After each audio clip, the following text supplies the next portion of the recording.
Gusto ko po kantahin yung yung para sa mama po. Para sa mama mo? Oo. Na-touch naman ako doon. Para sa mama mo? Opo, na namatay na. My God. Pinayak mo naman ako, bata ka. Mamiss ko po talaga sila. Kung nag-iisa na lang po ako, maiyak na lang po ako kung akong mayroon akong mama.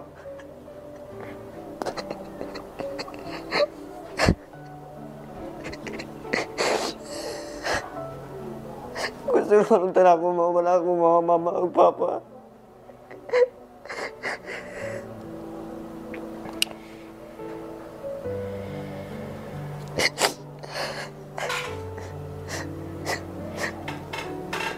Wala na lang yung naging pagkatawa ng kalimutan. Mga ibig mga magulang.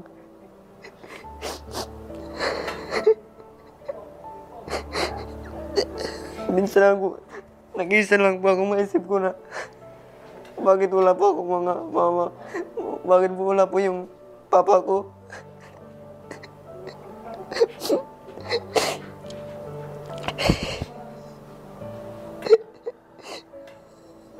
Simula po lang, pagkamatay po lang, mama po yung may, may isip na ako. Hindi ko na po naranasan ang yakap ng isang ina po.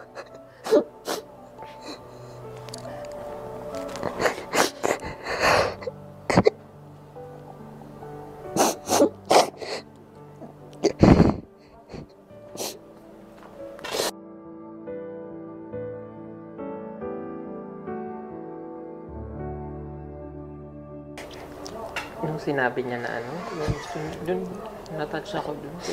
Hindi ko napilitan yung luha ako. Makasuya mong sa uban kay kompleto mong sila tanan. May hit daw po siya sa iba kasi may pakumpleto. Yan.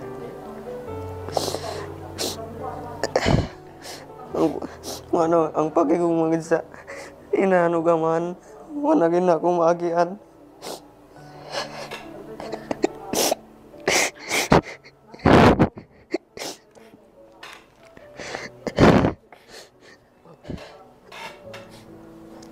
Sige, Miguel. Ano yung kanta para kay mama mo?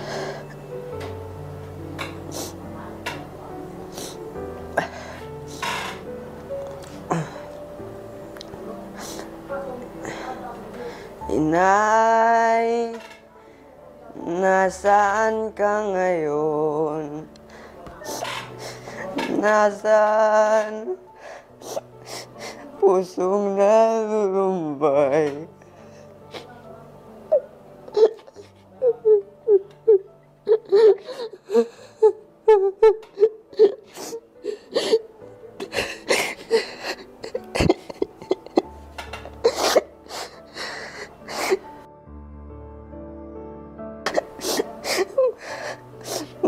Bakit ba ako iyong iniwan?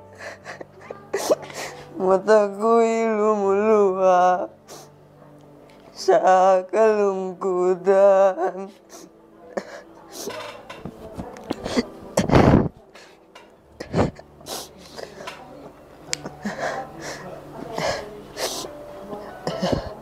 Yun lang po, hindi ko na po kaya.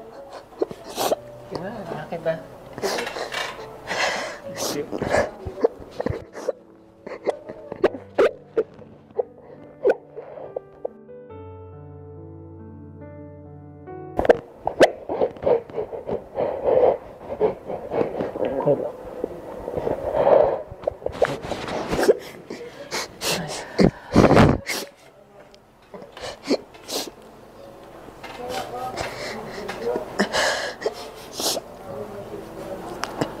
Grabe. Tago sa puso ko yung kanta. Mahirap po talaga yung walang nanay. Kahit malaki na ako. Ako malayo ako sa nanay. Pero mahal na mahal ko yung nanay ko. Siya pa na wala siyang, kumbaga wala na siyang parents, kaya hirap na hirap po siya. Makikituloy sa ibang tao para makapag-aaral siya. Yun yung pumapasok siya, sabi niya pumapasok siya ng walang baon. At naikwento ng mga teacher niya sa akin kung gaano niya kagustong mag-aaral. Fight ka lang, Miguel. Opo. Fight ka lang. Opo. Kasi darating yung time, bibigay sa iyo ng Diyos yung para sa iyo. I-guide ka ng parents mo. At kahit wala ka ng parents, huwag kang panghinaan. Opo. Napakaswerte mo kasi nandyan ka. May mga taong tumutulong pa sa'yo, matutuluyan ka. Diba? Tulad nito, binibigay pa rin ng Diyos yung taong para sa'yo. And I think itong bagay na to nangyayari din kasi inilalapit tayo ng Diyos sa mga batang katulad na ni Miguel. At ang personal, sobrang na-touch po ako sa kanya. That's why Miguel, ako na yung magpo-provide ng monthly allowance. Maraming salamat. Salamat po. Kung tabi ng scholar ko, naawa po ako sa bata.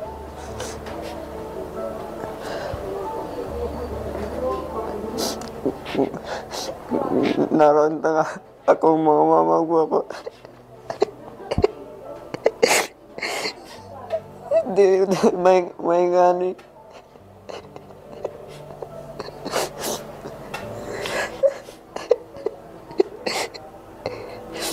Kukunin na natin siya na PPTM scholar. Kahit ako na po muna yung mag-provide ng pangbaon niya. Para matupad niya lang po yung pangarap niya. Makapag-graduate siya dito ng high school. Kasi mahirap po yun eh. Yung wala siyang pangbaon. At base doon sa kwento nga ng teacher kanina, mga damit na susuotin niya, wala rin siya. Tapos yung pambaon niya pa, buti may nagbigay ng teacher ulit sa kanya kanina. At nasusurvive niya yung pang-araw-araw pa lang. Kailangan niya, maglalakad ka lang papapasok. May magpapasakay po sa akin. Nasakay ka. Opo. Okay. Yung mga project mo ba, nabibili mo? Hindi lahat. Hindi po. Meron po kaming bayaran sa school. Hindi ko po mabayaran kasi kung ano pa akong pangbayad.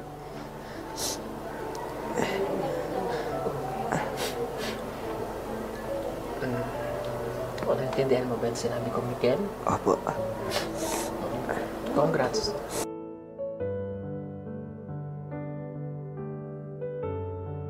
Thank you, ha? Pag-aaral kang mabuti, ha? Opo. Ipapadala ko yung monthly allowance mo kay teacher mo para siya na magbibigay sa'yo, ha? Opo. Okay? At malay mo sa pamamagitan nito, may iba pang tumulong para sa'yo para matupad mo yung pangarap mo, ha? Opo. Mga kababayan, kunin natin siyang PB Scholar under ng PB Team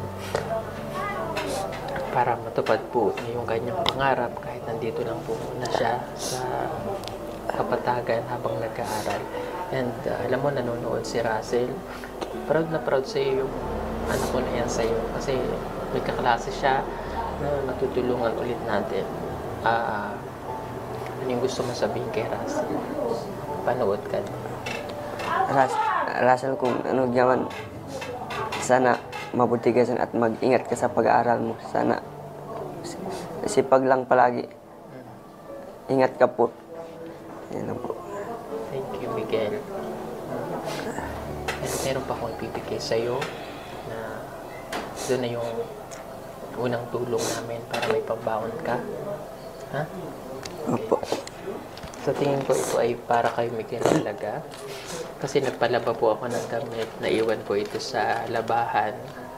Pero napaka-anis po nung nung store, ay nung pagkaanis ng laundry. So, ibigay natin to kay Miguel. That is 2,000 ba to? Yes po.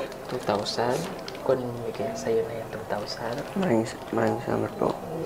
Ito sa ito pa. Meron pa dito. Sa'yo na din to. Maraming salamat po. Para may pambaon ka. Ha? Opo. So, yun na yung unang tulong ko sa'yo ngayong month. Para may pambaon ka araw-araw. Para magkaroon ka ng inspirasyon mo sa pag-aaral. Para magkaroon ka ng lakas ng loob. Para maging matapang ka na harapin mo yung buhay na may pangarap at pagsisikap. Ha? Opo. Okay? Alam ko napakahirap ng walang na magulang. Pero kahit ganun, kakayanin mo, ha? Opo. Saya ka ba? Masaya po. Okay? O, itago mo yan. Ikaw ba may cellphone? Ha? May cellphone ka? Wala po. Wala ka cellphone. Yung kanina, hiniram ko lang po yun. Ay, nira mo lang yun. Opo, para lang makapicture sa'yo. Okay. Sige. So, ang gagawin ko para may communication tayo. Kasi para may communication tayo sa pag-aaral mo. At mas ma-inspired ka pa, magamit mo sa pag-aaral. Kasi usually ngayon, kapag nag-aaral na, kailangan ng mga research, di ba? Opo. Paano pag may research ka? Saan ka kumukuha ng... Pag may research ka, kanino ka kumukuha ng cellphone o kanino ka nang ihirap? Ano lang po ako sa kaklase ko. Mag-research po sila sa CC po. Makikiano ka na lang. Opo. Okay, sige. Ganito na lang yung gagawin ko. Kausapin ko si teacher. Papadalan ko siya ng pera para maibili ka ng cellphone. Maraming salamat po. Yung cellphone, gamitin mo yun sa communication natin, sa pag-update mo sa akin sa nangyayari sa'yo. At ibibigay sa'yo ng maayos yung allowances mo. Okay? Opo. Okay ka na? Opo. Okay. Salamat ha. Maraming salamat po. Gawin mo ano ba, itong araw na ito, it's your lucky day. Kasi, kumbaga, hindi natin alam, di ba? Yung pagkuha na, yung purpose lang naman talaga naman ngayon ay kunin yung SF10 na Russell dun sa Kapatagan Integrated School. Pero may pagkakataon talaga ibibigay ng Diyos kung sino yung tao tutulungan. Nagpa-picture siya sa amin. Then, nanghiram lang siya ng cellphone kasi matagal niya na pala gusto niya akong makita. Opo, nakikita po kita. Oh, and then, nasabi ng teacher sa amin na itong batang daw ito ay magaling mag-aral. Kaya pinahanap ko, tinanong ko kung nasa saan ang balay niya. Pagpunta namin dito, wala siya. Akala namin kasi nandito na siya kasi sabi ng teacher nandito na daw. Pero wala po siya. So, hindi pa rin kami umalis. Kasi tinanong ko kung nasaan. Sinundo daw. Nag-antay kami. Kasi kung hindi ako nag-antay, umalis na ako. Sabi kasi ng teacher, baka nga nandun doon pa, sa sunod na lang daw sa ibang pagkakataon. Pero sabi ko hindi. Inantay ko at buti na sinundo. Nag-antay kami. Kaya, it's your lucky day. Congratulations. Maraming salamat po. Thank you. Okay? Ito yung mga batang hindi nakakapanghinayang pag-aralin. Mga batang deserve na mag-aral. Kita mo sa grado na nakukuha nila. Ako naman mismo nararamdaman ko po yung mga